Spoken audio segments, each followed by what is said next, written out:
Among site no mo na among trabaho di ako sa taas para madungawan ako ang among gitrabaho na mga welder welding kanang gibarog ng mga H-pile or H-beam mao panay akong ilubong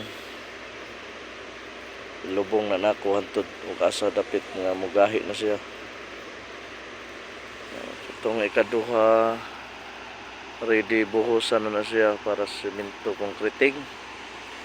para mahimong ingana sa duha nga nahuman nga poste. Di ako si babaw ka para na ko'y remembrance puhon mahuman yung project na ko'y ikaduhang project ni nako nga nahuman sa Equiparco. So isa ka tuig na di po ko kapin sa Equiparco di isa ka tuig o isa ka nagtuig di ko di September 1 sa Equiparco. Ikaduha pa rin akong project tagaan tagkabaskog sa lawas kanunay maayo pa ang panweldo diri sa Equiparco dugay-dugay ta diri wala man panghitabo para sa una man na landslide sa una man na landslide natabunan niya akong crane kuno sa una pero dili pa ako ang operator.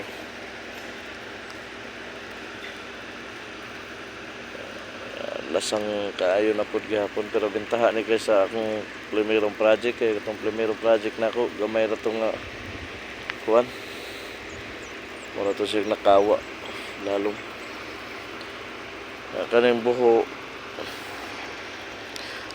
nga nay tubig man po na imong isunod kanay man po na imong isunod nga kaning gamayng buho antod mag-anam na siya kagamay antod nga mo tungas na siya diya padulong ngadto sa kalsada mutagbo na sa kalsada ito yung motor ng tungas yung lisod-lisod batuan kayo na kato matikuan sa sundalo to kampo bantayanan gatong may sundalo gatong diri ito kung giliguan dito guys ito tanaw ta sa itong giliguan dito.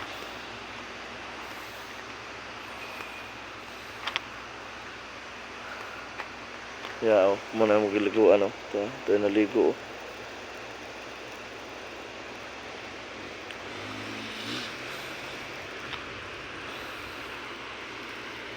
Kaya mong site ang karsada na pas ilawom tulay giagi kay pamanhuman kay motor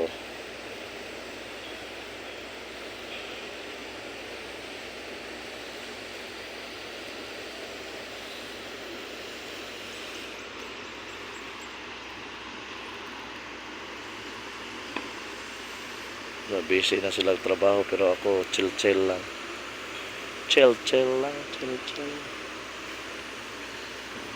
mga welder busy na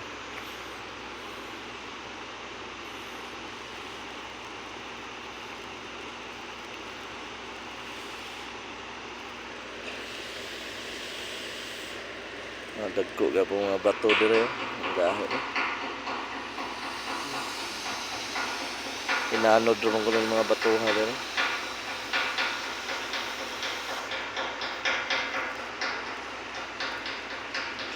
diyan na ditong baboy halas makuha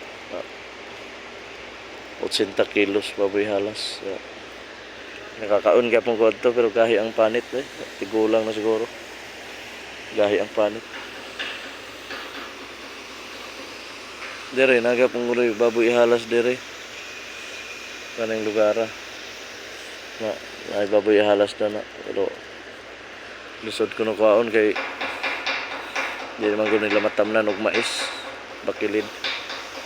manang di sila makakuha baboy halas kay di mo dugok Pero may mais mo dugok mo sila daya.